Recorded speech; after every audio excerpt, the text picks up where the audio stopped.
দেখো ঘুমাচ্ছে, এখন ঘুম থেকে তুলবো। 6টা বাজতে চললো বিকেল।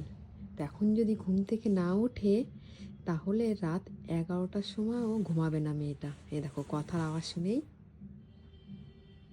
পুরো এক পাশ থেকে আরেক পাশ ঘুরলো। সানভি, এই সানভি, লাইটটা জ্বালাই। লাইট জ্বালাতেই মাম্মাম, মাম্মাম, মাম্মাম, সানভি, দেখো কে এসেছে, ওঠো ওঠো, সন্ধ্যা হয়ে গেছে তো। হ্যাঁ, ওঠো পাপা ওঠো, সন্ধ্যা হয়ে গেছে, উঠতে হবে না? একটু আগে ঘুমিয়েছিল, সন্ধ্যে হয়ে গেছে। এই দেখো 5:30 বাজে। 5:30 মানে অনেক রাত হয়ে গেছে। দেখো বাইরে পুরো ঘুটঘুটে অন্ধকারে, দেখো উঠে পুরো বসে পড়েছে। কি হলো? কেসটা কি হলো?